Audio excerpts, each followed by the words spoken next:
Hi hello friends, welcome back to my YouTube channel. ಸ್ನೇಹಿತರೆ, ಇವತ್ತಿನ video ನೋಡ್ತಾ ಹೋದರೆ 2001 ಒಂದು ಪ್ರಶ್ನೆ ಪತ್ರಿಕೆ ಇದಾಗಿರುತ್ತೆ. 2001 ಕನ್ನಡ PSTR ಎಕ್ಸಾಮ್ಗೆ ಸಂಬಂಧಪಟ್ಟಂಥ ಪ್ರಶ್ನೆ ಪತ್ರಿಕೆ. ಓಕೆ, ಸೊ 2001 ಒಂದು ಕರೆಂಟ್ ಅಫೇರ್ಸ್ಗೆ ಸಂಬಂಧಪಟ್ಟಂತೆ ಒಂದು ವಿಡಿಯೋ ಅಪ್ಲೋಡ್ ಮಾಡಿದ್ದೀನಿ 2001. ಸೊ ಈಗ ಅದು ಮುಂದುವರಿದ ಭಾಗ ಕನ್ನಡ ಆಗಿರುತ್ತೆ ಸ್ನೇಹಿತರೆ.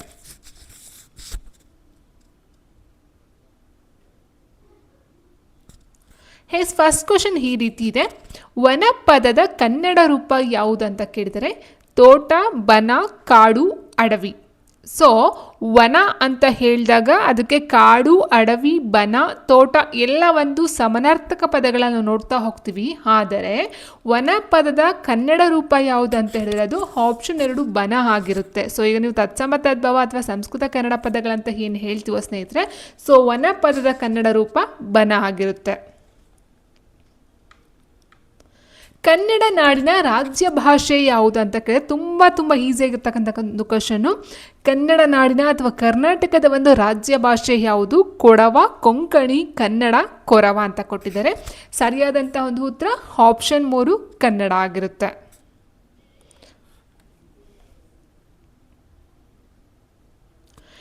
ಮೂರನೇ ಪ್ರಶ್ನೆ ನೋಡ್ತಾ ಹೋದ ಸ್ನೇಹಿತರೆ, ಕೊಟ್ಟಿದ್ದಾರೆ ಇನ್ಯ ನ ನ ಮ. ಓಕೆ, ಸೊ ಇದು ಜಾ ಆಗಬಾರ್ದಿತ್ತು ಆ್ಯಕ್ಚುಲಿ. ಓಕೆ, ಸೊ ಈ ರೀತಿ ಬರಬೇಕಿತ್ತು. ಇನ್ಯ ನ ನಾಮ ಧ್ವನಿಗಳು ಯಾವುದಂತ ಕೇಳಿದರೆ ಅನುಸ್ವರ ಧ್ವನಿಗಳು, ಅನುನಾಸಿಕ ಧ್ವನಿಗಳು, ಅಲ್ಪಪ್ರಾಣ, ಅವರ್ಗೀಯ ಧ್ವನಿಗಳು. ಸೊ ಅನುಸ್ವರ ವಿಸರ್ಗ ಅಂತಕ್ಕಂಥ ನೋಡ್ತಾ ಹೋದರೆ ಸ್ನೇಹಿತರೆ, ಅನುಸ್ವರ ಯಾವ್ದು ಬರುತ್ತೆ? 1-0 ನಾವು ಅನುಸ್ವರ ಅಂತ ಹೇಳ್ತೀವಿ. ಫಾರ್ ಎಕ್ಸಾಂಪಲ್ ಆಗಿರ್ಬೋದು ಅಥವಾ ಕಮ್. ಓಕೆ, ಸೊ ಈ ರೀತಿ 1-0 ಬರ್ತಕ್ಕಂಥ ಅನುಸ್ವರ ಅಂತ ಹೇಳ್ತೀವಿ. 2-0 ಬಂದರೆ ಅದನ್ನು ವಿಸರ್ಗ ಅಂತ ಕರಿತೀವಿ, ಹೌದಲ್ವಾ? ಸೊ ಅದೇ ರೀತಿ ನೋಡ್ತಾ ಹೋದಾಗ ಅನುನಾಸಿಕ ಧ್ವನಿಗಳು ಯಾವ್ದಾವ್ದು ಬರುತ್ತೆ ಅಂತ ಹೇಳಿದಾಗ ಇನ್ಯ ನ. ಓಕೆ, ಇನ್ಯ ನ ನ ಮ. ಸೊ ಇದನ್ನು ನಾವು ಅನುನಾಸಿಕ, ಇಟ್ ಮೀನ್ಸ್ ಮೂಗಿನ ಸಹಾಯದಿಂದ ಉಚ್ಚಾರಣೆನ ಮಾಡ್ತಕ್ಕಂಥ ಶಬ್ದಗಳು ಅಥವಾ ಅಕ್ಷರಗಳು, ಧ್ವನಿಗಳಂತ ಹೇಳ್ತಾ ಹೋಗಬಹುದು ಸ್ನೇಹಿತರೆ. ಅಲ್ಪಪ್ರಾಣ ಅಂತ ಹೇಳಿದಾಗ ಯಾವ್ದು ಬರುತ್ತೆ?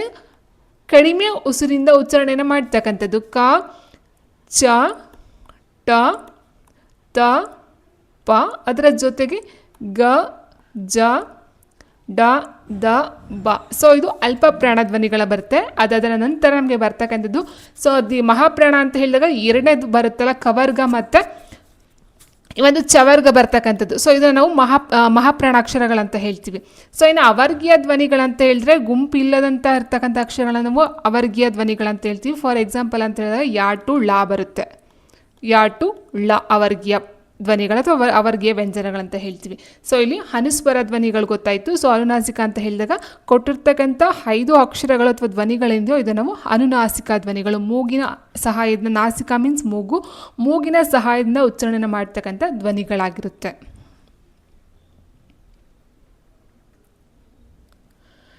ಮುಂದಿನ ಪ್ರಶ್ನೆ, 1 ಮತ್ತು 2, 4 ಮತ್ತು 5ನೇ ಸಾಲು ಒಂದಕ್ಕೊಂದು ಸಮನಾಗಿದ್ದು 3 ಮತ್ತು 4 ಮಾತ್ರೆಗಳ 4 ಗಣ. 3 ಮತ್ತು 6ನೇ ಸಾಲು ಒಂದೇ ಆಗಿದ್ದು 3, 4 ಮಾತ್ರೆಗಳ 6 ಗಣ ಮೇಲೊಂದು ಗುರುವಿನಿಂದ ಕೂಡಿರುವ ಪದ್ಯವನ್ನು ಏನೆಂದು ಕರೆಯಲಾಗುತ್ತದೆ ಅಂತ ಕೇಳಿದರೆ, ಇಲ್ಲಿ ಕೇಳಿದರೆ ಸ್ನೇಹಿತರೆ ಆಲ್ಮೋಸ್ಟ್ ನಾವು ನೋಡ್ತಾ ಹೋದಾಗ ಷಟ್ಪದಿ ಅಂತ ಹೇಳಿದಾಗ 6 ಸಾಲುಗಳ ಪದ್ಯ ನೋಡ್ತಾ ಹೋಗ್ತೀವಿ. ಸೊ ಅಲ್ಲೇನಾಗುತ್ತೆ 1, 2, 4, 5 ಒಂದು ನಿಯಮವನ್ನು ಹೊಂದಿರುತ್ತೆ. ಆ್ಯಂಡ್ 3ನೇದು ಮತ್ತು 6ನೇದು ಒಂದು ರೂಲನ್ನು ಹೊಂದಿರುತ್ತೆ ಷಟ್ಪದಿಯಲ್ಲಿ, ಹೌದಾ? ಸೊ ಇಲ್ಲ ನೋಡ್ತಾ ಹೋದಾಗ ಸ್ನೇಹಿತರೆ ಕ್ವಶನ್ ಏನು ಕೊಟ್ಟಿದ್ದಾರೆ, 1, 2, 4, 5ನೇ ಸಾಲು ಒಂದಕ್ಕೊಂದು ಸಮಾನಾಗಿದ್ದು. ಸೊ ಎಲ್ಲ ಷಟ್ಪದಿಯಲ್ಲೂ ಒಂದಕ್ಕೊಂದು ಸಮಾನನೇ ಇರುತ್ತೆ. 1, 2, 4, 5 ಏನಿರುತ್ತೋ ಒಂದಕ್ಕೊಂದು ಸಮ ಇರುತ್ತೆ. 3 ಮತ್ತು 6 ಒಂದೇ ಸಮ ಇರುತ್ತೆ. 4 ಮಾತ್ರೆಗಳ 4 ಗಣ ಅಂತ ಕೊಟ್ಟಿದ್ದಾರೆ. 4 ಮಾತ್ರೆ. ಓಕೆ, ಸೊ ಇಲ್ಲಿ ಏನು ಬರುತ್ತೆ? 4 ಮಾತ್ರೆಗಳ 1 ಲೈನು, 2 ಲೈನು, 4 ಲೈನು, 5 ಲೈನಲ್ಲಿ 4 ಮಾತ್ರೆಗಳ 4 ಗಣ. ಸೊ ಈ ರೀತಿ ಬರುತ್ತೆ. 4 ಮಾತ್ರೆಗಳ 4 ಗಣ ಕಂಡು ಬರ್ತಕ್ಕಂಥದ್ದು. ಆ್ಯಂಡ್ ಅದಾದ ನಂತರ 3 ಮತ್ತು 6ನೇ ಸಾಲುಗಳು ಒಂದೇ ಸಮಾನಾಗಿದ್ದು 3, 4 ಮಾತ್ರೆಗಳ. ಓಕೆ, ಸಾರಿ ಸ್ನೇಹಿತರೆ, ಇದು 3 ಮತ್ತು 4 ಮಾತ್ರೆಗಳು. Okay, so 3, 4, 3, 4. ಸೊ 3, 4, 3, 4, 3, 4 ಎಸ್ 3, 4 ಆಗಿರುತ್ತೆ. ಆ 3 ಮತ್ತು 6ನೇ ಸಾಲು ಒಂದೇ ಸಮನಾಗಿದ್ದು 3 ಮತ್ತು 4 ಮಾತ್ರೆಗಳ 6 ಗಣ ಕಂಡು ಬರುತ್ತೆ. ಅಂದರೆ 3, 4, 3, 4, 3 4 ಅದಾದ ನಂತರ 1 ಗುರು ಕಂಡು ಬರ್ತಕ್ಕಂಥದ್ದು ಆಗಿರುತ್ತೆ. ಸೊ ಈ ಒಂದು ರೂಲು ಹೊಂದಿರತಕ್ಕಂಥ ಒಂದು ಷಟ್ಪದಿ ಯಾವುದು ಅಂತ ಕೇಳಿದರೆ, ಸೊ ಆ್ಯಕ್ಚುಲಿ ಇದು ಫಾರ್ಮೆಟ್ ಇರ್ತಕ್ಕಂಥದ್ದು. ಓಕೆ, ಸೊ ಇಲ್ಲ ನೋಡ್ತಾ ಹೋದಾಗೆ ಭೋಗ ಷಟ್ಪದಿ, ಶರ ಷಟ್ಪದಿ, ಕುಸುಮ ಕೊಟ್ಟಿದ್ದಾರೆ, ಭಾಮಿನಿ ಷಟ್ಪದಿಯನ್ನು ಕೊಟ್ಟಿದ್ದಾರೆ. ಭೋಗ ಷಟ್ಪದಿ ಏನು ಬರುತ್ತೆ ಅಂತ ಹೇಳಿದ್ರೆ ಸ್ನೇಹಿತರೆ, 1 2 ಮತ್ತು 4 5 ಒಂದೇ ಸಮಾನ ಆಗಿದ್ದು 3 ಬರುತ್ತೆ. 3 3 3 3 3 ಮಾತ್ರೆಯ 4 ಗಣಗಳು ಕಂಡು ಬರ್ತಕ್ಕಂಥದ್ದಾಗಿರುತ್ತೆ. ಅದೇ ರೀತಿ 3 ಮತ್ತು 6ನೇ ಸಾಲುಗಳಲ್ಲಿ ಯಾವ ರೀತಿ ಬರುತ್ತೆ ಅಂತ ಹೇಳಿದ್ರೆ 3 ಮಾತ್ರೆಯ ಒಟ್ಟು 6 ಗಣಗಳು ಕಂಡು ಬಂದು 1 ಗುರು ಬರುತ್ತೆ. ಓಕೆ, ಸೊ ಇಲ್ಲೂ ಅಷ್ಟೇ, ಇಲ್ಲಿ 3 ಮತ್ತು 6ನೇ ಸಾಲಲ್ಲಿ 6 ಗಣಗಳು ಕಂಡು ಬರುತ್ತೆ, ಅದಾದ ನಂತರ 1 ಗುರು ಬರುತ್ತೆ. ಇನ್ನು ಶರ ಷಟ್ಪದಿಯಲ್ಲಿ ನೋಡ್ತಾ ಹೋದಾಗ ಶರದಲ್ಲಿ ಏನಾಗುತ್ತೆ 4 4 ಅಂತಕ್ಕಂಥದ್ದು 2 ಅಂದರೆ 1 2 4 ಮತ್ತು 5ನೇ ಗಣದಲ್ಲಿ 4 ಮಾತ್ರೆ 2 ಗಣಗಳು ಕಂಡು ಬರುತ್ತೆ. 3 ಮತ್ತು 6ನೇ ಸಾಲುಗಳಲ್ಲಿ ಏನಾಗುತ್ತೆ 4 ಮಾತ್ರೆ 4 ಗಣ 3 ಗಣ 1 ಗುರು ಕಂಡು ಬರ್ತಕ್ಕಂಥದ್ದು ಆಗಿರುತ್ತೆ. ಸೊ ಹಾಗಾಗಿ ಇದು ಬರಲ್ಲ. ಇನ್ನು ಕುಸುಮ ಷಟ್ಪದಿಯಲ್ಲಿ ನೋಡ್ತಾ ಹೋದಾಗ ಕುಸುಮದಲ್ಲಿ ಏನಾಗುತ್ತೆ ಅಂದರೆ 5 ಮಾತ್ರೆ ಬರುತ್ತೆ. 5 ಮಾತ್ರೆಯ 2 ಗಣ ಕಂಡು ಬರುತ್ತೆ, ಅಂದರೆ 1 2 4 5 ಸಾಲುಗಳಲ್ಲಿ ಕಂಡು ಬರ್ತಕ್ಕಂಥದ್ದು 5 ಮಾತ್ರೆಯ 2 ಗಣ ಕಂಡು ಬರುತ್ತೆ. 3 ಮತ್ತು 6ನೇ ಸಾಲುಗಳಲ್ಲಿ ಏನಾಗುತ್ತೆ ಅಂತ ಹೇಳಿದ್ರೆ 5 ಮಾತ್ರೆಗೆ 3 ಗಣ ಕಂಡು ಬಂದು 1 ಗುರು ಕಂಡು ಬರುತ್ತೆ. 3 ಮತ್ತು 6ನೇದರಲ್ಲಿ 5 ಮಾತ್ರೆಯ 3 ಗಣ, ಅದಾದ ನಂತರ 1 ಗುರು. ಸೊ ಇದು ಕುಸುಮ ಷಟ್ಪದಿಯಲ್ಲಿ. ಭಾಮಿನಿ ಷಟ್ಪದಿ ಆ್ಯಕ್ಚುಲಿ ಇಲ್ಲಿ ಏನು ಫಾರ್ಮೆಟ್ ಇದೆಯೋ ಇದು ಭಾಮಿನಿ ಷಟ್ಪದಿಯಲ್ಲಿ ಕಂಡು ಬರ್ತಕ್ಕಂಥದ್ದು. ಭಾಮಿನಿ ಷಟ್ಪದಿ ನಾವು ಏನು ಮಾಡ್ತೀವಿ 3 4 3 4ಕ್ಕೆ ಡಿವೈಡ್ ಮಾಡ್ತಾ ಹೋಗ್ತೀವಿ. ಸೊ ಇದು ಅರ್ಥ ಮಾಡ್ಕೊಳ್ಳಿ. ಭೋಗ ಷಟ್ಪದಿಯಲ್ಲಿ 3 ಮಾತ್ರೆಗೆ ಡಿವೈಡ್ ಮಾಡ್ತೀವಿ, ಶರ ಷಟ್ಪದಿಯಲ್ಲಿ 4 ಮಾತ್ರೆಗೆ ಡಿವೈಡ್ ಮಾಡ್ತೀವಿ, ಕುಸುಮ ಷಟ್ಪದಿಯಲ್ಲಿ 5 ಮಾತ್ರೆಗೆ ಡಿವೈಡ್ ಮಾಡ್ತಾ ಹೋಗ್ತೀವಿ. ಸೊ ಪರಿವರ್ಧಿನಿ ಮತ್ತು ವಾರ್ಧಕನ ನೋಡ್ತಾ ಹೋದಾಗ ಪರಿವರ್ಧಿನಿ. ಓಕೆ, ಸೊ ಪರಿವರ್ಧಿನಿ ಏನಿದೆಯೋ ಈ ಒಂದು ಪರಿವರ್ಧನೆ 4 ಮಾತ್ರೆಗೆ ಡಿವೈಡ್ ಮಾಡ್ತಕ್ಕಂಥದ್ದು. 4 ಮಾತ್ರೆ 4 ಗಣಗಳು ಕಂಡು ಬರುತ್ತೆ. ಇನ್ನು ವಾರ್ಧಕದಲ್ಲಿ 5 ಮಾತ್ರೆಯ 4 ಗಣಗಳು ಕಂಡು ಬರ್ತಕ್ಕಂಥದ್ದು ಆಗಿರುತ್ತೆ ಸ್ನೇಹಿತರೆ. Okay, so answer option 4 Bhamini Shatpadi. ಬೇಸಗಿ ಪದದ ಗ್ರಾಮ್ಯ ಜನಪದ ರೂಪ ಯಾವುದು? ಬ್ಯಾಸಿಗಿ, ಬೇಸಿಗೆ, ಬ್ಯಾಸುಗೆ, ಬ್ಯಾಸಿಕ್ಕಿ ಅಂತ ಕೊಟ್ಟಿದ್ದಾರೆ. ಬೇಸಗೆ ಪದದ ಸರಿಯಾದಂಥ ಒಂದು ಗ್ರಾಮ್ಯ ರೂಪ ಯಾವುದಂತ ಹೇಳಿದ್ರೆ ಬ್ಯಾಸಿಗಿ. ಓಕೆ, ಗೀ ಬರಬೇಕು ಲಾಸ್ಟಲ್ಲಿ. ಬ್ಯಾಸಿಗಿ ಆಪ್ಷನ್ 1. ದ.ರಾ ಬೇಂದ್ರೆ ಅವರ ಅರಳು ಮರಳು ಕವನ ಸಂಗ್ರಹಕ್ಕೆ ಸಂದಂತಹ ಪ್ರಶಸ್ತಿ ಯಾವುದಂತ ಕೇಳಿದರೆ ಸ್ನೇಹಿತರೆ, ದ.ರಾ ಬೇಂದ್ರೆ ಅವರಿಗೆ ಸೊ ಈ ಒಂದು ಜ್ಞಾನಪೀಠ ಪ್ರಶಸ್ತಿಯು ಸಹ ಸಿಗ್ತಾ ಹೋಗುತ್ತೆ. ಅದಾದ ನಂತರ ನೋಡ್ತಾ ಹೋದರೆ ಕೇಂದ್ರ ಸಾಹಿತ್ಯ ಅಕಾಡೆಮಿ ಪ್ರಶಸ್ತಿ ಸಿಗುತ್ತೆ, ಮತ್ತು ಕೇಲ್ಕರ್ ಬಹುಮಾನ ಸಹ ಪ್ರಶಸ್ತಿಯು ಸಹ ಸಿಕ್ಕಿದೆ. ಬಟ್ ಇಲ್ಲಿ ಅರಳು ಮರಳು ಒಂದು ಕೃತಿಗೆ ಸಿಕ್ಕಿರ್ತಕ್ಕಂಥದ್ದು ಕೇಂದ್ರ ಸಾಹಿತ್ಯ ಅಕಾಡೆಮಿ ಪ್ರಶಸ್ತಿ. ಆಪ್ಷನ್ 2 ಕೇಂದ್ರ ಸಾಹಿತ್ಯ ಅಕಾಡೆಮಿ ಪ್ರಶಸ್ತಿ ಸಿಕ್ಕಿರ್ತಕ್ಕಂಥದ್ದು ಈ ಒಂದು ಅರಳು ಮರಳು ಕವನ ಸಂಕಲನಕ್ಕೆ. ಸೊ ಹಾಗಾದರೆ ಜ್ಞಾನಪೀಠ ಪ್ರಶಸ್ತಿ ತಂದು ಕೊಟ್ಟಂತಹ ಒಂದು ಕೃತಿ ಯಾವುದಂತ ಹೇಳಿದ್ರೆ 4 ತಂತಿ. ಓಕೆ, 4 ತಂತಿ ಕೃತಿಗೆ ಸಿಗ್ತಕ್ಕಂಥದ್ದು 1973ರಲ್ಲಿ ಈ ಒಂದು ಜ್ಞಾನಪೀಠ ಪ್ರಶಸ್ತಿ 4 ತಂತಿ ಕೃತಿಗೆ ಸಿಗುತ್ತೆ ಸ್ನೇಹಿತರೆ. ಸೊ ಕೇಂದ್ರ ಸಾಹಿತ್ಯ ಅಕಾಡೆಮಿ ತಂದು ಕೊಟ್ಟಂಥದ್ದು ಅರಳು ಮರಳಾಗುತ್ತೆ. ಇನ್ನು ದ.ರಾ ಬೇಂದ್ರೆ ಅವ್ರ ಬಗ್ಗೆ ನೋಡ್ತಾ ಹೋದರೆ ಸ್ನೇಹಿತರೆ, ಸೊ ಇವ್ರನ್ನ ದತ್ತಾತ್ರೇಯ ರಾಮಚಂದ್ರ ಬೇಂದ್ರೆ ಅಂತ ಹೇಳ್ತೀವಿ. ದತ್ತಾತ್ರೇಯ ರಾಮಚಂದ್ರ ಬೇಂದ್ರೆ ಅಂತಕ್ಕಂಥದ್ದು ಇವರು ಕಂಪ್ಲೀಟ್ ಒಂದು ಸಂಪೂರ್ಣ ಆದಂಥ ಒಂದು ಹೆಸರಾಗಿರುತ್ತೆ. ಸೊ ಇವ್ರನ್ನ ಕರ್ನಾಟಕದ ವರಕವಿ ಅಂತ ಕರಿತೀವಿ. ವೆರಿ ಫೇಮಸ್ ಆಗಿರ್ತಕ್ಕಂಥ ವರಕವಿ. ಆ್ಯಂಡ್ ಇವರ ಒಂದು ಕಾವ್ಯನಾಮ ಅಂತ ಹೇಳಿದ್ರೆ Ambikatanaya Datta. So very important, Ambikatanaya Datta. And next ಇವರ ಒಂದು ಕವನ ಸಂಕಲನ ತುಂಬ ಇದ್ದಾವೆ ಸ್ನೇಹಿತರೆ. ಗರಿ ಆಗಿರ್ಬೋದು, ಕಾಮಕಸ್ತೂರಿ ಆಗಿರ್ಬೋದು, ಸೂರ್ಯಪಾನ ಆಗಿರ್ಬೋದು, ನಾದಲೀಲೆ, 4 ತಂತಿ. ಸೊ ಇದೆಲ್ಲ ಬರ್ತಾ ಹೋಗುತ್ತೆ. ಆ್ಯಂಡ್ ಇವರ ಮೊಟ್ಟ ಮೊದಲ ಒಂದು ಕಾವ್ಯ ಅಂತ ಹೇಳಿದ್ರೆ ಕೃಷ್ಣಕುಮಾರಿ. ವೆರಿ ಇಂಪಾರ್ಟೆಂಟು, ಕೃಷ್ಣಕುಮಾರಿ ಇವರ ಮೊಟ್ಟ ಮೊದಲ ಒಂದು ಕಾವ್ಯ ಆಗಿರುತ್ತೆ ಸ್ನೇಹಿತರೆ. ಸೊ ಇದ್ರ ಜೊತೆಗೆ ಗರಿ ಆಗಿರ್ಬೋದು, ಸಖಿ ಗೀತ ಆಗಿರ್ಬೋದು, ಉಯ್ಯಾಲೆ, ಅರಳು ಮರಳು, ಮುಗಿಲ ಮಲ್ಲಿಗೆ, ನಮನ ಬರುತ್ತೆ, ಮತ್ತು ಶ್ರವಣ ಬಂತು ಆಗಿರ್ಬೋದು, ಅಥವಾ ಕಾವ್ಯ ವೈಖರಿ ಆಗಿರ್ಬೋದು. ಸೊ ಇದೆಲ್ಲ ಇವರ ಒಂದು ಕೃತಿಗಳಾಗಿರ್ತಕ್ಕಂಥದ್ದು ಆಗಿದೆ. ಇನ್ನು ನೆಕ್ಸ್ಟ್ ನಾವು ನೋಡ್ತಾ ಹೋದರೆ ಪಾತ್ರಗಿತ್ತಿ ಪಕ್ಕ ನೋಡಿದ್ದೇನೆ ಅಕ್ಕ ಅಂತಕ್ಕಂಥ ಒಂದು ಕವನ ತುಂಬ ಫೇಮಸ್ ಆಗಿರ್ತಕ್ಕಂಥದ್ದು. ಸೊ ಇದೆಲ್ಲ ತುಂಬ ಜನಕ್ಕೆ ಗೊತ್ತಿರ್ತಕ್ಕಂಥದ್ದು ಆ್ಯಂಡ್ ಎಲ್ಲರಿಗೂ ಗೊತ್ತಿರ್ತಕ್ಕಂಥ ಒಂದು ಸಾಲುಗಳಂತಲೇ ಹೇಳ್ಬೋದು. ಸೊ ಈ ಒಂದು ಸಾಲುಗಳನ್ನು ಸಹ ಕೇಳ್ಬೋದು ಸ್ನೇಹಿತರೆ. ಯಾವುದಂತ ಹೇಳಿದ್ರೆ ಪಾತ್ರಗಿತ್ತಿ ಪಕ್ಕ ನೋಡಿದೇನಾ ಅಕ್ಕ ಅಂತಕ್ಕಂಥ ಒಂದು ಕವಿತೆ ಏನಿದೆಯೋ ಸೊ ಇದನ್ನು ಬರ್ತಿರ್ತಕ್ಕಂಥದ್ದು ದ.ರಾ ಬೇಂದ್ರೆ ಅವರೇ ಆಗಿರ್ತಾರೆ ಸ್ನೇಹಿತರೆ. ಆ್ಯಂಡ್ ಇವರನ್ನು ಕನ್ನಡದ ಟ್ಯಾಗೋರ್ ಎಂದು ಸಹ ಕರಿತಕ್ಕಂಥ ಒಂದು ಇದು ಇದೆ. ಓಕೆ, ಸೊ ಇದೆಲ್ಲ ದ.ರಾ ಬೇಂದ್ರೆ ಅವರಿಗೆ ಸಂಬಂಧಪಟ್ಟಂತೆ ಆಗಿರುತ್ತೆ. ಇನ್ನು ನೆಕ್ಸ್ಟು ಕನ್ನಡದ ಕಣ್ವ ಎಂದು ಹೆಸರಾದವರು ಯಾರಂತ ಕೇಳಿದರೆ ತಿ ನಂ Shri B M Shri Shriranga V C ಕನ್ನಡದ ಕಣ್ವ. ಸೊ ಇವರ ನಾವು ಶ್ರೀ ಅಂತಲೇ ಇವರ ಒಂದು ಕಾವ್ಯನಾಮದಿಂದ ಐಡೆಂಟಿಫಿಕೇಶನ್ ಮಾಡ್ತೀವಿ. ಶ್ರೀ ಕನ್ನಡದ ಕಣ್ವ ಬಂದು ಬಿ ಎಂ ಶ್ರೀನವರು. So option 2 B M Sri. So ಇವರ ಕಾವ್ಯನಾಮ ಶ್ರೀ ಆಗಿರುತ್ತೆ, ವೆರಿ ಇಂಪಾರ್ಟೆಂಟ್ ಸ್ನೇಹಿತರೆ. ಸೊ ಇವರು ಬಿ ಎಂ ಶ್ರೀಕಂಠಯ್ಯ ಅಂತ ಹೇಳ್ತೀವಿ, ಇವರ ಒಂದು ಹೆಸರು ಶ್ರೀಕಂಠಯ್ಯ ಆಗಿರುತ್ತೆ. ಇವರ ಕವನ ಸಂಕಲನ ಅಂತ ಹೇಳಿದ್ರೆ ಇಂಗ್ಲೀಷ್ ಗೀತೆಗಳಾಗಿರ್ಬೋದು, ಹೊಂಗನಸು ಬರುತ್ತೆ ಮೇಯ್ನ್ ಆಗಿ. ಸೊ ಕನ್ನಡದ ಬಾವುಟ ಆಗಿರಬಹುದು. ಸೊ ಇದೆಲ್ಲ ಇವರ ಒಂದು ಕೃತಿಗಳಾಗಿರುತ್ತೆ. ಕರ್ನಾಟಕ ಸಂಗೀತ ಪಿತಾಮಹ ಎಂದ ಜನಪ್ರಿಯರಾದವರು ಯಾರಂತ ಕೇಳಿದರೆ ಕನಕದಾಸ, ವಿಜಯದಾಸ, ಪುರಂದರದಾಸ ಮತ್ತು ಜಗನ್ನಾಥದಾಸ. ಕರ್ನಾಟಕ ಸಂಗೀತದ ಪಿತಾಮಹ ಅಂತ ಹೇಳ್ತೀವಿ ಯಾರಂತ ಹೇಳಿದ್ರೆ ಆಪ್ಷನ್ 3 ಪುರಂದರದಾಸರು. ಯಾಕಂತ ಹೇಳಿದ್ರೆ ತುಂಬ ಕೀರ್ತನೆಗಳನ್ನು ಸಂಗೀತಕ್ಕೆ ಸಂಬಂಧಪಟ್ಟಂತೆ ಇವರು ಕೊಟ್ಟಿದ್ದಾರೆ ಸ್ನೇಹಿತರೆ. ಸೊ ಇವರು ಒಟ್ಟು 5 ಲಕ್ಷ ಕೀರ್ತನೆಗಳನ್ನು ರಚನೆ ಮಾಡಬೇಕಂತ ಅಂದ್ಕೊಂಡಿದ್ರು ಸ್ನೇಹಿತರೆ. ಬಟ್ ಇವರು ರಚನೆ ಮಾಡಿರ್ತಕ್ಕಂಥ 4,75,000 ಕೀರ್ತನೆಗಳನ್ನು ರಚನೆ ಮಾಡ್ತಾರೆ. ಇನ್ನು ಉಳಿದಿರ್ತಕ್ಕಂಥ 25,000 ಏನು ಉಳ್ಕೊಳ್ತೋ ಸೊ ಇವರ ಮಗರಾದಂತಹ ಮಧ್ವಪತಿದಾಸ ಅಂತ ಹೇಳ್ತೀವಿ, ಮಧ್ವಪತಿದಾಸರು. ಸೊ ಓಕೆ, ಸೊ ಇವರ ಮಗ ಅಂದರೆ ಪುರಂದರದಾಸರ ಮಗ ಆದಂತಹ ಮಧ್ವಪತಿದಾಸರು ಇನ್ನು 25,000 ಕೀರ್ತನೆಗಳನ್ನು ರಚನೆಯನ್ನು ಮಾಡ್ತಾರೆ. ಪುರಂದರದಾಸರು ಬಂದು 4,75,000 ಕೀರ್ತನೆಗಳನ್ನು ರಚನೆಯನ್ನು ಮಾಡಿರ್ತಕ್ಕಂಥದ್ದು ಆಗಿದೆ ಸ್ನೇಹಿತರೆ. ಸೊ ಓಕೆ, ಸೊ ಇನ್ನು ನೋಡ್ತಾ ಹೋದರೆ ಈ ಪುರಂದರದಾಸರ ಒಂದು ಮೊದಲ ಪೂರ್ವ ಹೆಸರಂತ ಹೇಳಿದ್ರೆ ಶ್ರೀನಿವಾಸ ನಾಯಕ ಅಂತಕ್ಕಂಥದ್ದು ಆಗಿರುತ್ತೆ. ಶ್ರೀನಿವಾಸ ನಾಯಕ. ಓಕೆ, ಸೊ ಇಷ್ಟನ್ನು ನೋಡ್ತಾ ಹೋಗಿ.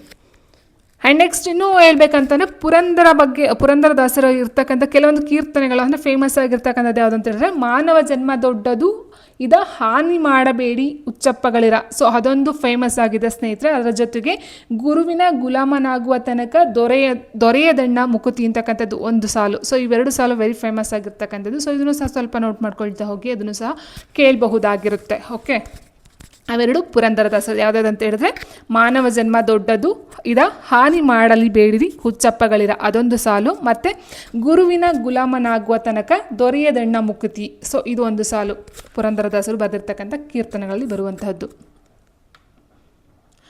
ಮುಂದಿನ ಪ್ರಶ್ನೆ ನೋಡ್ತಾ ಹೋದ ಸ್ನೇಹಿತರೆ, ಮಗು ಪದದ ಬಹುವಚನ ರೂಪವನ್ನು ಕೇಳಿದರೆ ಮಗು ಅಂತಕ್ಕಂಥದ್ದು ಸಿಂಗ್ಯುಲರ್, ಇಟ್ ಮೀನ್ಸ್ ಏಕವಚನ ಬರುತ್ತೆ. ಮಗು ಪದದ ಬಹುವಚನ ರೂಪ ಯಾವುದು? ಮಕ್ಕಳು, ಮಗು, ಮಗುಗಳು, ಮಕ್ಕಂದಿರು ಅಂತ ಕೊಟ್ಟಿದ್ರೆ.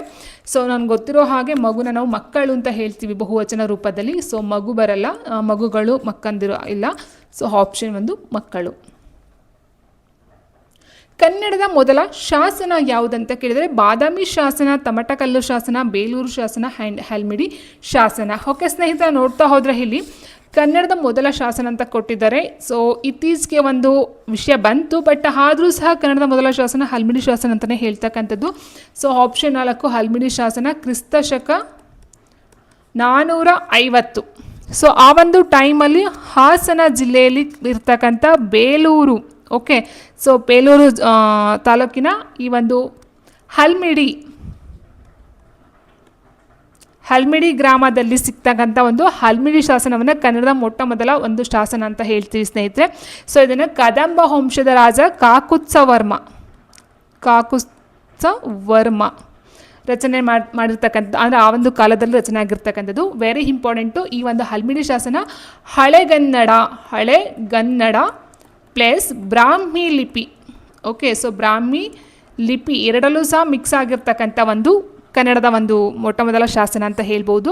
ಇದರಲ್ಲಿ ಒಟ್ಟು 14 ಸಾಲುಗಳನ್ನು ಕಂಡು ಬರ್ತಕ್ಕಂಥದ್ದಾಗಿದೆ. ಒಟ್ಟು 14 ಸಾಲುಗಳಿದ್ದಾವೆ. ಇದೊಂದು ದತ್ತಿ ಶಾಸನವಾಗಿದೆ. ವೆರಿ ಇಂಪಾರ್ಟೆಂಟ್ ಸ್ನೇಹಿತರೆ, ಇಷ್ಟು ಇನ್ಫಾರ್ಮೇಷನ್ ನೋಡ್ತಾ ಹೋಗಿ. ಇದೊಂದು ದತ್ತಿ ಶಾಸನ ಆಗಿರ್ತಕ್ಕಂಥದ್ದು. ಆ್ಯಂಡ್ ಇದನ್ನು 1936ರಲ್ಲಿ ಡಾಕ್ಟರ್ ಎಂ.ಎಚ್. ಕೃಷ್ಣರವರು ಸಂಶೋಧನೆಯನ್ನು ಮಾಡ್ತಕ್ಕಂಥದ್ದು ಆಗಿದೆ. ಓಕೆ, ಕೃಷ್ಣರವರು MH ಕೃಷ್ಣ. ಸೊ ಇಷ್ಟೆಲ್ಲ ಹಲ್ಮಿಡಿ ಶಾಸನಕ್ಕೆ ಸಂಬಂಧಪಟ್ಟಂತೆ. ಸೊ ಇತ್ತೀಚೆಗೆ ಒಂದು ಬಂದಿದೆ ಓಕೆ ತಾಳಗುಂದ ಶಾಸನ, ಬಟ್ ಅದ್ರ ಬಗ್ಗೆ ಅಷ್ಟು ಇನ್ಫಾರ್ಮೇಷನ್ ಇಲ್ಲ ಸ್ನೇಹಿತರೆ. ಬಟ್ ಕನ್ನಡದ ಮೊಟ್ಟ ಮೊದಲ ಶಾಸನ ಅಂತ ಹೇಳ್ತಾರೆ, ಬಟ್ ಇಡೀ ಶಾಸನ ಕನ್ನಡದಲ್ಲೇ ರಚನೆ ಆಗಿಲ್ಲ ಅಂತಕ್ಕಂಥದ್ದು ಸಹ ಒಂದು ಮಾಹಿತಿ ಇದೆ. ಬಟ್ ಈಗ ಸದ್ಯಕ್ಕೆ ಕನ್ನಡದ ಮೊದಲ ಶಾಸನ ಹಲ್ಮಿಡಿ ಶಾಸನ ಅಂತ ಹೇಳ್ತಾ ಇದ್ದಾರೆ. ಓಕೆ, ಇನ್ನು ಬಾದಾಮಿ ಶಾಸನವನ್ನು ನೋಡ್ತಾ ಹೋದ ಸ್ನೇಹಿತರೆ, ಇದೊಂದು ಏಳು ಶತಮಾನದ ಒಂದು ಕಾಲದಲ್ಲಿ ಬರ್ತಕ್ಕಂಥದ್ದು ಆಗಿದೆ. ಕಪ್ಪೆ ಅರಬಟನ ಶಾಸನ ಅಂತ ಹೇಳ್ತೀವಿ. ಬಾದಾಮಿ ಶಾಸನವನ್ನು ಕಪ್ಪೆ ಅರಬಟನ ಶಾಸನ ಅಥವಾ ಕನ್ನಡದ ಮೊಟ್ಟ ಮೊದಲ ತ್ರಿಪದಿ ಶಾಸನ ಆಗಿದೆ ಅದು. Okay, so very important. ತ್ರಿಪದಿ ಶಾಸನ ಯಾವುದಂತ ಹೇಳಿದ್ರೆ ಬಾದಾಮಿ ಶಾಸನ ಅಥವಾ ಕಪ್ಪೆ ಅರಬಟನ ಶಾಸನ. ಸೊ ಎರಡು ಒಂದನೇ, ಬಟ್ ಹೆಸರು ಎರಡು ರೀತಿ ಇದೆ ಅದಕ್ಕೆ. ಓಕೆ, ಆ್ಯಂಡ್ ನೆಕ್ಸ್ಟ್ ನಾವು ನೋಡ್ತಾ ಹೋದ್ರೆ ಸ್ನೇಹಿತರೆ, ಬೆಟ್ಟದಾವರೆ ಎಂಬುದು ಆಗಮ ಸಂಧಿ, ಆದೇಶ ಸಂಧಿ, ಲೋಪಸಂಧಿ ಮತ್ತು ಗುಣಸಂಧಿ ಅಂತ ಕೊಟ್ಟಿದ್ದಾರೆ. ಬೆಟ್ಟದಾವರೆ, ಸೊ ಇಲ್ಲಿ ಎರಡು ರೀತಿನ ನೋಡ್ತಾ ಹೋಗ್ತೀವಿ ಸ್ನೇಹಿತರೆ. ಬೆಟ್ಟದ ಪ್ಲಸ್ ತಾವರೆ ಒಂದು, ಮತ್ತೊಂದು ಬೆಟ್ಟ ಪ್ಲಸ್ ತಾವರೆ. ಸೊ ನೋಡಿ ಎರಡರಲ್ಲಿ ಏನು ಡಿಫ್ರೆನ್ಸ್ ಇದೆ ಅಂತ ಹೇಳಿದ್ರೆ ಸ್ನೇಹಿತರೆ, ಬೆಟ್ಟದ ಪ್ಲಸ್ ತಾವರೆ ಇದನ್ನು ನಾವು ವಿಗ್ರಹ ವಾಕ್ಯ ಅಂತ ಹೇಳ್ತೀವಿ. ವಿಗ್ರಹ ವಾಕ್ಯ ಮೀನ್ಸ್ ಸಮಾಸ ಪದವನ್ನು ಬಿಡಿಸಿ ಬರತಕ್ಕಂಥ ಒಂದು ರೀತಿ. ಬೆಟ್ಟದ ಪ್ಲಸ್ ತಾವರೆ, ಬೆಟ್ಟದಾವರೆ ಇದೊಂದು ತತ್ಪುರುಷ ಸಮಾಸ ಆಗಿರುತ್ತೆ. ಓಕೆ, ಸೊ ತತ್ಪುರುಷ ಸಮಾಸ. ಸೊ ಅದೇ ರೀತಿ ಬೆಟ್ಟ ಪ್ಲಸ್ ತಾವರೆ, ಸೊ ಇಲ್ಲಿ ಹಾ ಇದೆ ಸ್ನೇಹಿತರೆ, ದಾಲಿ ಹಾ ಇದೆ, ಹಾಗೆ ನಾವು ಷಷ್ಠಿ ತತ್ಪುರುಷ ಸಮಾಸ ಅಂತಲೂ ಸಹ ಹೇಳ್ಬಹುದು. ಇತ್ತೀಚೆಗೆಲ್ಲ ಕೊಡ್ತಿರ್ತಕ್ಕಂಥ. ಸೊ ಅದೇ ರೀತಿ ಇದೆ ಷಷ್ಠಿ ತತ್ಪುರುಷ ಸಮಾಸ, ಬೆಟ್ಟದ ಪ್ಲಸ್ ತಾವರೆ ವಿಗ್ರಹ ವಾಕ್ಯನ ಬಿಡಿಸಿ ಬರೆದಾಗ. ಇನ್ನು ನಾವು ಸಂಧಿಗಳಿಗೆ ಹೋದಾಗ ಅದನ್ನು ನಾವು ಬೆಟ್ಟದ ಪ್ಲಸ್ ತಾವರೆ ಅಂತ ಬಿಡಿಸಲ್ಲ, ಬೆಟ್ಟ ಪ್ಲಸ್ ತಾವರೆ ಅಂತ ಬಿಡಿಸ್ತೀವಿ, ಬೆಟ್ಟದಾವರೆ ಆಗುತ್ತೆ. ಸೊ ಇಲ್ಲಿ ದಾ ಇತ್ತು, ದಾಗೆ ಬದಲಾಗಿ ತಾ ಬಂದಿದೆ. ಸೊ ಇಲ್ಲಿ ಯಾವುದಂತ ಹೇಳ್ಬೋದು, ಆಪ್ಷನ್ 2 ಆದೇಶ ಸಂಧಿ ಅಂತ ಹೇಳ್ತೀವಿ ಸ್ನೇಹಿತರೆ. ಓಕೆ, ಸೊ ಆನ್ಸರ್ ಆಪ್ಷನ್ 2 ಆದೇಶ ಸಂಧಿ ಆಗಿರುತ್ತೆ. ಹೆಬ್ಬಾಗಿಲು ಎಂಬುದು ಡ್ಯಾಶ್ ದ್ವಿಗು ಸಮಾಸ, ಹಂಶಿ ಸಮಾಸ, ಕರ್ಮಧಾರಿಯ ಸಮಾಸ, ತತ್ಪುರುಷ ಸಮಾಸ. ಓಕೆ, ಸೊ ಹೆಬ್ಬಾಗಿಲು ಅಂತ ಹೇಳಿದಾಗ ಇದನ್ನು ಬಿಡಿಸಿ ಬರತಕ್ಕಂಥದ್ದು ವಿಗ್ರಹ ವಾಕ್ಯ ಅಂತ ಹೇಳಿದರೆ ಹಿರಿದಾದ ಪ್ಲಸ್ ಬಾಗಿಲು, ಹಿರಿದಾದ ಪ್ಲಸ್ ಬಾಗಿಲು ಹೆಬ್ಬಾಗಿಲು ಅಂತ ಹೇಳ್ತೀವಿ. ಸೊ ಇಲ್ಲಿ ಹಿರಿದಾದ ಅಂತಕ್ಕಂಥದ್ರಲ್ಲಿ ಒಂದು ಗುಣ ವಿಶೇಷತೆ ಕಂಡು ಬರುತ್ತೆ ಸ್ನೇಹಿತರೆ. ಸೊ ಹಾಗಾಗಿ ನಾವು ಹಂಶಿ ಸಮಾಸ ಅಂತ ಹೇಳ್ತೀವಿ. ಆಪ್ಷನ್ 3 ಕರ್ಮಧಾರಿಯ ಸಮಾಸ. ಸೊ ಹಿರಿದಾದ ಪ್ಲಸ್ ಬಾಗಿಲು ಹೆಬ್ಬಾಗಿಲು ಆಗಿರ್ಬೋದು, ಅಥವಾ ಹೆರ್ಬಂಡೆ ಆಗಿರ್ಬೋದು, ಅಥವಾ ಹೆಬ್ಬಾವು ಆಗಿರ್ಬೋದು. ಸೊ ಇದನ್ನು ನಾವು ಕರ್ಮಧಾರಿಯ ಸಮಾಸಕ್ಕೆ ತಗೊಳ್ತೀವಿ. ಇನ್ನು ದ್ವಿಗು ಸಮಾಸ ಅಂತ ನೋಡ್ತಾ ಹೋದಾಗ ದ್ವಿ ಮೀನ್ಸ್ 2 ಅಂತ ಹೇಳ್ತೀವಿ. ಅಂದರೆ ಸಂಖ್ಯೆಗಳಿಂದ ಕೂಡಿರ್ತಕ್ಕಂಥ ಒಂದು ಸಮಾಸವನ್ನು ದ್ವಿಗು ಸಮಾಸ ಅಂತ ಹೇಳ್ತಾ ಹೋಗ್ತೀವಿ. ಹಂಶಿ ಸಮಾಸ ಅಂತ ಹೇಳಿದ್ರೆ ಹಂಶಂಶಿ ಭಾವ ಕಂಡು ಬರುತ್ತೆ. ಫಾರ್ ಎಕ್ಸಾಂಪಲ್ ಅಂತ ಹೇಳಿದ್ರೆ ಈಗ ರಾಮ ಲಕ್ಷ್ಮಣರು ಅಂತ ಹೇಳ್ತೀವಿ, ರಾಮರು ಪ್ಲಸ್ ಲಕ್ಷ್ಮಣರು. ಸೊ ಅದರಲ್ಲಿ ಯಾವುದೇ ಒಂದು ಚೇಂಜಸ್ ಆಗಲ್ಲ, ಸೇಮ್ ಆಗಿ ಸಾರಿ ಹಂಶಿ ಸಮಾಸ ಅಂತ ಹೇಳಿದ್ರೆ ಹಂಶಂಶಿ ಭಾವ ಕಂಡು ಬರ್ತಕ್ಕಂಥದ್ದು. ಓಕೆ, ಸೊ ದ್ವಿಗು ಸಮಾಸ ಅಂದರೆ 2 ಸಂಖ್ಯೆಗಳು ಕಂಡು ಬರ್ತಕ್ಕಂಥದ್ದು. ಹಂಶಿ ಸಮಾಸ ಅಂತ ಹೇಳಿದ್ರೆ ಅಂಶಂಶಿ ಭಾವ ಕಂಡು ಬರುತ್ತೆ. ಫಾರ್ ಎಕ್ಸಾಂಪಲ್ ಮುಂಬಾಗಿಲು, ಬಾಗಿಲ ಪ್ಲಸ್ ಮುಂದೆ. ಓಕೆ, ಸೊ ಅದು ಬರುತ್ತೆ ಅಂಶಿ ಸಮಾಸ. ದ್ವಂದ್ವ ಸಮಾಸದಲ್ಲಿ ರಾಮ ಲಕ್ಷ್ಮಣರು ಬರ್ತಾರೆ. ಓಕೆ, ಸೊ ತತ್ಪುರುಷ ಸಮಾಸ ಅಂತ ಹೇಳಿದಾಗ ಇಲ್ಲಿ ತತ್ಪುರುಷ ಫಾರ್ ಎಕ್ಸಾಂಪಲ್ ಅರಮನೆ ಆಗಿರ್ಬೋದು. ಈಗ ಆಲ್ರೆಡಿ ಫಾರ್ ಎಕ್ಸಾಂಪಲ್ ಇನ್ನೊಂದು ನೋಡಿದ್ವಿ, ಬೆಟ್ಟದಾವರೆ ಆಗಿರ್ಬೋದು. ಸೊ ಇಟ್ ಮೀನ್ಸ್ ಅಲ್ಲಿ ಏನಾಗಿರುತ್ತೆ, ಉತ್ತರ ಪದ ಮತ್ತು ಪೂರ್ವ ಪದ ಎರಡೂ ಸಹ ಪ್ರಧಾನವಾಗಿ ಕಂಡು ಬರ್ತಕ್ಕಂಥದ್ದು ಆಗಿರುತ್ತೆ ತತ್ಪುರುಷ ಸಮಾಸದಲ್ಲಿ. ಓಕೆ, ಸೊ ಆನ್ಸರ್ ಆಪ್ಷನ್ 3 ಕರ್ಮಧಾರಿಯ ಸಮಾಸ. ಗುರು ಲಘು 3 ಯಾವ ಗಣ ಅಂತ ಕೇಳಿದರೆ, ಸೊ ಇದಕ್ಕೆ ಸಿಂಪಲ್ ಅಂತ ಹೇಳಿದ್ರೆ, ಸೊ ನೋಡಿ ಫಸ್ಟ್ ಏನು ಬರುತ್ತೆ, ಗುರು ಲಘು 3 ಅಂತ ಕೇಳಿದರೆ, ಸೊ ಗುರು 3 ಲಘು 3 ಯಾವ ಗಣ ಅಂತ ಹೇಳಿದರೆ, ಸೊ ನೋಡಿ ಗುರು ಲಘು 3 ಮನಗಣ ಬರುತ್ತೆ. ಗುರು ಲಘು ಮೊದಲಿರೆ ಭಯಗಣ. ಓಕೆ, ಭಯಗಣ. ಗುರು ಲಘು ನಡುವಿರೆ ಜರಗಣ. ಗುರು ಲಘು ಕೊನೆ ಇರೆ ಸತಗಣ. ಸೊ ಮನಸ್ಸಿಗೆ ಭಯ ಆಗಿ ಜ್ವರ ಬಂದು ಸತ್ತನು. ಸೊ ಇದು ಆ್ಯಕ್ಚುಲಿ ಇರ್ತಕ್ಕಂಥ ಒಂದು ಫಾರ್ಮುಲಾ. ಮನಸ್ಸಿಗೆ ಭಯ ಆಗಿ ಜ್ವರ ಬಂದು ಸತ್ತನು. ಸೊ ಗುರು ಲಘು 3, ಅದಾದ ನಂತರ ಫಸ್ಟ್ ನೀವು ನೋಡ್ಕೋಬೇಕು, ಫಸ್ಟ್ ಗುರುನೇ ಬರಬೇಕು. ಗುರು ಲಘು 3 ಮನಗಣ, ಗುರು ಲಘು ಮೊದಲಿರೆ ಭಯಗಣ, ಗುರು ಲಘು ನಡುವಿರೆ ಜರಗಣ, ಗುರು ಲಘು ಕೊನೆ ಇರೆ ಸತಗಣ. ಸೊ ಗುರು ಲಘು 3 ಮನಗಣ, ಆಪ್ಷನ್ 1 ಆಗಿರುತ್ತೆ. ಕನ್ನಡದಲ್ಲಿ ಮೊದಲ ಜ್ಞಾನಪೀಠ ಪ್ರಶಸ್ತಿ ಪಡೆದವರು ಯಾರಂತ ಕೇಳಿದರೆ ದ.ರಾ ಬೇಂದ್ರೆ, ಶಿವರಾಮ್ ಕಾರಂತ್, ವಿ.ಕೃ ಗೋಕಾಕ್, ಕುವೆಂಪು. ಸೊ ನಮ್ಗೆ ಗೊತ್ತಿರುವ ಹಾಗೆ ಕನ್ನಡಕ್ಕೆ ಒಟ್ಟು 8 ಜ್ಞಾನಪೀಠ ಪ್ರಶಸ್ತಿಗಳು ಬಂದಿದೆ. ಈಗ ರೀಸೆಂಟಾಗಿ 2010ರಲ್ಲಿ ಇವನ್ ಚಂದ್ರಶೇಖರ್ ಕಂಬಾರ್ ಅವರಿಗೆ ಸಿಕ್ಕಿರ್ತಕ್ಕಂಥದ್ದು ಲಾಸ್ಟ್ ಅದೇ ಆಗಿರುತ್ತೆ ಸ್ನೇಹಿತರೆ. ಸೊ ಫಸ್ಟ್ ಮೊಟ್ಟ ಮೊದಲಿಗೆ ಸಿಗ್ತಕ್ಕಂಥದ್ದು ಕುವೆಂಪುರವರಿಗೆ ಶ್ರೀರಾಮಾಯಣ ದರ್ಶನಂ ಅಂತಕ್ಕಂಥ ಒಂದು ಕೃತಿಗೆ. ಸೊ ಮೊಟ್ಟ ಮೊದಲ ಬಾರಿಗೆ ಸಿಕ್ಕಿರ್ತಕ್ಕಂಥದ್ದು 1967 ಅಂತ ನೋಡ್ತಾ ಹೋಗ್ತೀವಿ. ಸೊ ಆನ್ಸರ್ ಆಪ್ಷನ್ 4 ಕುವೆಂಪು ಆಗಿರುತ್ತೆ. ಸೊ ಅದಾದ ನಂತರ ಬರ್ತಕ್ಕಂಥದ್ದು 1973ರಲ್ಲಿ ದ.ರಾ ಬೇಂದ್ರೆ ಅವರು ಬರ್ತಾರೆ, ಎರಡನೇರು. ಸೊ ಅದಾದ ನಂತರ ನೋಡ್ತಾ ಹೋದಾಗ ಶಿವರಾಮ್ ಕಾರಂತ್ ಬರ್ತಾರೆ. ಸೊ ಅದಾದ ನಂತರ ಬರ್ತಕ್ಕಂಥದ್ದು ಮಾಸ್ತಿ ವೆಂಕಟೇಶ ಅಯ್ಯಂಗಾರ್ ಬರ್ತಾರೆ. ಅದಾದ ನಂತರ ವಿ.ಕೃ ಗೋಕಾಕ್ ಬರ್ತಾರೆ. ಅದಾದ ನಂತರ ಗಿರೀಶ್ ಕಾರ್ನಾಡ್ ಆಗಿರ್ಬೋದು. ಸೊ ಈ ರೀತಿ ಬರ್ತಕ್ಕಂಥದ್ದು ಆಗಿದೆ. So answer option 4 Sri Ramayana Darshanam ಕೃತಿಗೆ ಸಿಕ್ಕಿರ್ತಕ್ಕಂಥದ್ದು. ಆ್ಯಂಡ್ ಮತ್ತೊಂದು ಇಲ್ಲಿ ಇನ್ಫಾರ್ಮೇಷನ್ ಅಂತ ಹೇಳಿದ್ರೆ ಸ್ನೇಹಿತರೆ 1965ರಲ್ಲಿ ಮೊಟ್ಟ ಮೊದಲ ಬಾರಿಗೆ ಜ್ಞಾನಪೀಠ ಪ್ರಶಸ್ತಿ ಸಿಕ್ಕಿರ್ತಕ್ಕಂಥದ್ದು ಮಲಯಾಳಂ. ಓಕೆ, ಸೊ ಮಲಯಾಳಂ ಒಂದು ಭಾಷೆಗೆ ಸಿಕ್ಕಿರ್ತಕ್ಕಂಥದ್ದು ಜಿ ಶಂಕರ್ ಕುರುಪ್. ಸೊ ಇವರಿಗೆ ಮೊಟ್ಟ ಮೊದಲ ಬಾರಿಗೆ ಜ್ಞಾನಪೀಠ ಪ್ರಶಸ್ತಿ ಸಿಕ್ಕಿರ್ತಕ್ಕಂಥದ್ದು ಮಲಯಾಳಂ ಕೃತಿಗೆ. ಓಕೆ, ಸೊ ಅದೊಂದು ಇನ್ಫಾರ್ಮೇಷನ್ ಇರಲಿ. ವಸ್ತ್ರ ಪದದಲ್ಲಿನ ಸು ಪ್ಲಸ್ ತು ಪ್ಲಸ್ ರು ಪ್ಲಸ್ ಆ ಸ್ತ್ರ ಎಂಬುದು ಏನು? ವಿಜಾತಿ ಒತ್ತಕ್ಷರ, ಗುಣಿತಾಕ್ಷರ, ಸಜಾತಿ ಒತ್ತಕ್ಷರ, ಮೂಲಾಕ್ಷರ. ಓಕೆ ಸ್ನೇಹಿತರೆ, ನೋಡ್ತಾ ಹೋದಾಗ ಸಜಾತಿ ವಿಜಾತಿ ಸೊ ಇದೆಲ್ಲ ಗೊತ್ತಿರ್ತಕ್ಕಂಥದ್ದೇ. ಸೊ ಆನ್ಸರ್ ಆಪ್ಷನ್ 1 ವಿಜಾತಿ. ಯಾಕಂದರೆ ಒಂದು ಅಕ್ಷರಕ್ಕೆ ಅದೇ ಜಾತಿಯ ಒಂದು ಅಕ್ಷರ ಬಂದು ಸೇರಿಕೊಂಡ್ರೆ ಅದನ್ನು ಸಜಾತಿ ಅಂತ ಹೇಳ್ತೀವಿ. ಬೇರೆ ಒತ್ತಕ್ಷರ ಬಂದರೆ ಅದನ್ನು ವಿಜಾತಿ ಅಂತ ಹೇಳ್ತೀವಿ. ಇಲ್ಲಿ 2 ಬಂದಿದೆ. ಸೊ ತಾ ಮತ್ತು ರಾ 2 ವಿಜಾತಿ ಬಂದಿದೆ. ಸೊ ಹಾಗಾಗಿ ಇಲ್ಲಿ ವಿಜಾತಿ ಒತ್ತಕ್ಷರ ಆಗುತ್ತೆ. ಸಂಭಾವನಾರ್ಥಕ ಕ್ರಿಯಾಪದ ರೂಪ ಯಾವುದು ಅಂತ ಕೇಳಿದರೆ ಇಲ್ಲಿ ಹೋಗನು, ಹೋದನು, ಹೋದಾನು, ಹೋಗುವನು. ಸೊ ಹೋಗನು ಮೀನ್ಸ್ ಹೋಗನು ಅಂದರೆ ಇಲ್ಲ, ಅಲ್ಲಿ ಕ್ರಿಯೆ ನಡೆಯೋದಿಲ್ಲ ಸ್ನೇಹಿತರೆ. ಸೊ ಹಾಗಾಗಿ ಇಲ್ಲಿ ಏನಾಗುತ್ತೆ, ನಿಷೇಧಾರ್ಥಕ ಬರುತ್ತೆ. ಇನ್ನು ಹೋದನು ದಾ ಇದೆ ಇಲ್ಲಿ. ಸೊ ಕಾಲಸೂಚಕ ಪ್ರತ್ಯಯ ಏನಿದೆ ದಾ ಇದೆ ಸ್ನೇಹಿತರೆ. ಇಲ್ಲಿ ಏನಾಗುತ್ತೆ, ಭೂತಕಾಲ ಬರುತ್ತೆ.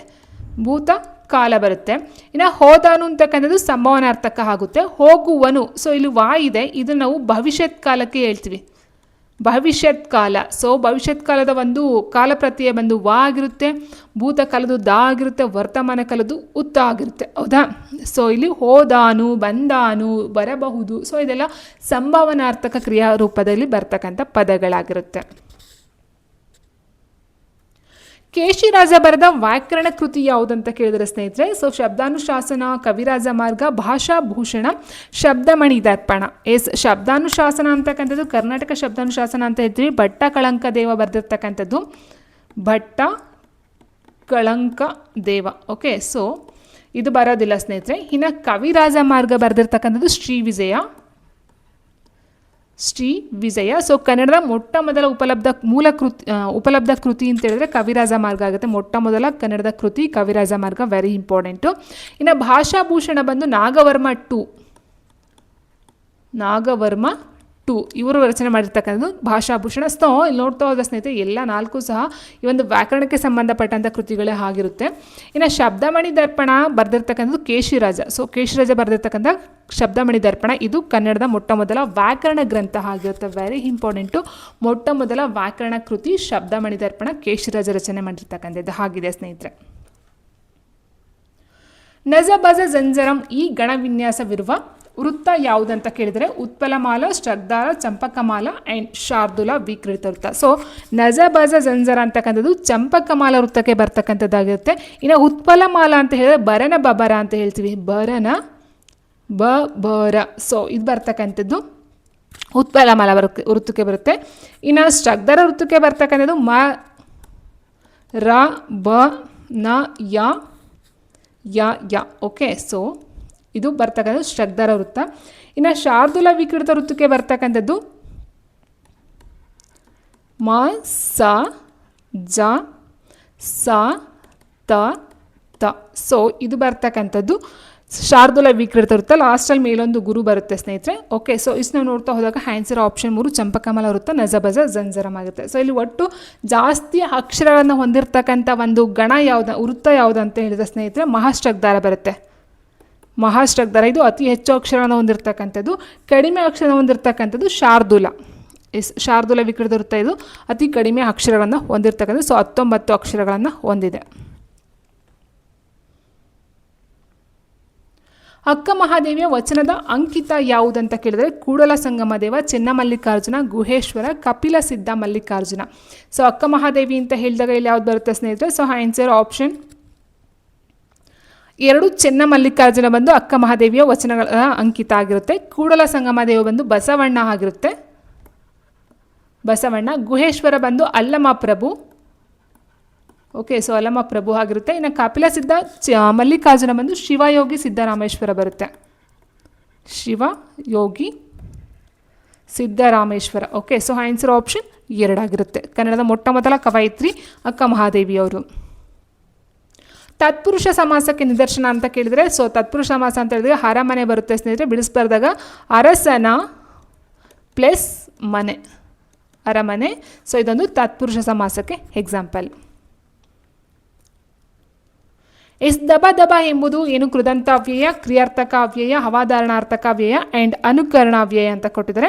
ಸೊ ನೋಡ್ತಾ ಹೋದ ಸ್ನೇಹಿತರೆ ಇಲ್ಲಿ ಏನಿದೆ, ಫಸ್ಟು ದಬ ದಬ ಅಂತ ಕೊಟ್ಟಿದ್ದಾರೆ. ದಬ ದಬ ಅಂತ ಹೇಳಿದಾಗ ಅದೊಂದು ಒಂದು ಪದ 2 ಸಾರಿ ರಿಪೀಟ್ ಆದರೆ ನಾವು ಅದನ್ನು ದ್ವಿರುಕ್ತಿ ಅಥವಾ ಅನುಕರಣೆ ಅಂತ ಹೇಳ್ತೀವಿ.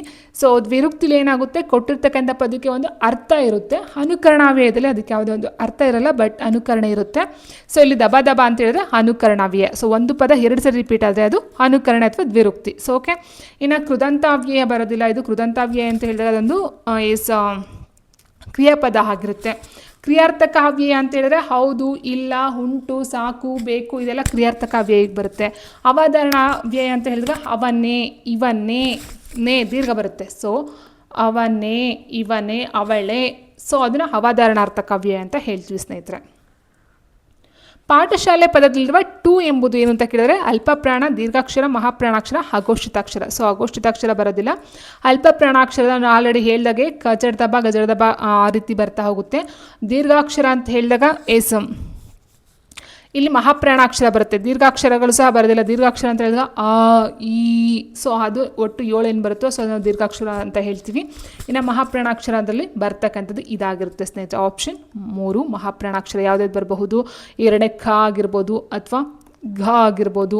ಓಕೆ. ಸೊ ಟ ಆಗಿರ್ಬೋದು ಅಥವಾ 2ನೇ ಚ ಆಗಿರ್ಬೋದು, ಜ ಆಗಿರ್ಬೋದು. ಸೊ ಈ ರೀತಿ ನೋಡ್ತಾ ಹೋದಾಗ ಬರುತ್ತೆ ಸ್ನೇಹಿತರೆ. ಫ, ಭ. ಸೊ ಇನ್ನು ನೆಕ್ಸ್ಟ್ ಯಾವ್ದು ಮಿಸ್ ಆಯಿತು? ತ ಮಿಸ್ ಆಯಿತು. ತ, ಧ. ಸೊ ಇದನ್ನು ನಾವು ಮಹಾಪ್ರಾಣಾಕ್ಷರ ಅಂತ ಹೇಳ್ತೀವಿ. ಕರ್ನಾಟಕ ಕವಿ ಚೂತನವನ ಚೈತ್ರ ಬಿರುದಾಂಕಿತ ಕವಿ ಯಾರು? ಲಕ್ಷ್ಮೀಶ, ವಾಲ್ಮೀಕಿ, ಕುಮಾರವ್ಯಾಸ, ವ್ಯಾಸ ಅಂತ ಕೊಟ್ಟಿದ್ದಾರೆ. ಕರ್ನಾಟಕ ಕವಿ ಚೂತನವನ ಚೈತ್ರ ಇರ್ತಕ್ಕಂಥದ್ದು ಲಕ್ಷ್ಮೀಶ. ಆಪ್ಷನ್ 1 ಲಕ್ಷ್ಮೀಶನಿಗೆ ಇರ್ತಕ್ಕಂಥ ಒಂದು ಬಿರುದಾಂಕಿತ. ಇಂದ ಪ್ರತ್ಯಯ ಯಾವ ವಿಭಕ್ತಿ ಪ್ರತ್ಯಯಕ್ಕೆ ಸೇರಿದೆ? ಸೊ ಇಂದ ನೋಡಿ, ಇಲ್ಲಿ ಸಪ್ತಮಿ ಅಂತಕ್ಕಂಥದ್ದು ಓಲ್ಡ್ ಬರುತ್ತೆ ಸ್ನೇಹಿತರೆ. ಆ್ಯಂಡ್ ದ್ವಿತೀಯ ಹಣ್ಣು ಬರುತ್ತೆ, ಆ್ಯಂಡ್ ಷಷ್ಠಿ ಆ ಬರುತ್ತೆ, ತೃತೀಯ ಇಂದ ಬರುತ್ತೆ. ಸೊ ಆನ್ಸರ್ ಆಪ್ಷನ್ 4 ಇಂದ ತೃತೀಯ ವಿಭಕ್ತಿ ಪ್ರತ್ಯಯ ಆಗಿರುತ್ತೆ. ಓಕೆ. Last question. ಸ್ವಾತಂತ್ರ್ಯ ಸುವರ್ಣ ಮಹೋತ್ಸವ ಪ್ರಾರಂಭದ ವರ್ಷ ಆಗಸ್ಟ್ 15ರಿಂದ ಸುವರ್ಣ ಮಹೋತ್ಸವವನ್ನು ಕೇಳಿದರೆ, ಸೊ ನಮಗೆ ಸ್ವಾತಂತ್ರ್ಯ ಸಿಕ್ಕಿರ್ತಕ್ಕಂಥದ್ದು ಆಗಸ್ಟ್ 15, 1947. ಹೌದಾ? ಆಗಸ್ಟ್ 15, 1947. ಸೊ ಸುವರ್ಣ ಮಹೋತ್ಸವ ಅಂತ ಹೇಳಿದ್ರೆ 50 ವರ್ಷಗಳ ಒಂದು ಆಚರಣೆ ನಾವು ಸುವರ್ಣ ಮಹೋತ್ಸವ ಅಂತ ಹೇಳ್ತೀವಿ ಸ್ನೇಹಿತರೆ. ಸೊ 50ಕ್ಕೆ ನಾವು ಸುವರ್ಣ ಅಥವಾ ಗೋಲ್ಡನ್ ಜುಬ್ಲಿ ಅಂತ ಏನು ಹೇಳ್ತೀವೋ, ಸೊ ಚಿನ್ನ ಆಗಿರಬಹುದು ಅಥವಾ ಗೋಲ್ಡನ್ ಜುಬ್ಲಿ ಸುವರ್ಣ ಮಹೋತ್ಸವ ಅಂತ ಹೇಳ್ತೀವಿ. 60ಕ್ಕೆ ಬಂದು ನಾವು ಡೈಮಂಡ್ ವಜ್ರ ಮಹೋತ್ಸವ ಅಂತ ಹೇಳ್ತೀವಿ. ಆ್ಯಂಡ್ 75ಕ್ಕೆ ಪ್ಲಾಟಿನಮ್ ಮಹೋತ್ಸವ ಅಂತ ಹೇಳ್ತೀವಿ, ಪ್ಲಾಟಿನಮ್ ಜುಬ್ಲಿ ಅಂತ ಹೇಳ್ತೀವಿ. ಸೊ 100ಗೆ ಸೆಂಚುರಿ ಅಂತ ಹೇಳ್ತೀವಿ ಸ್ನೇಹಿತರೆ. ಓಕೆ.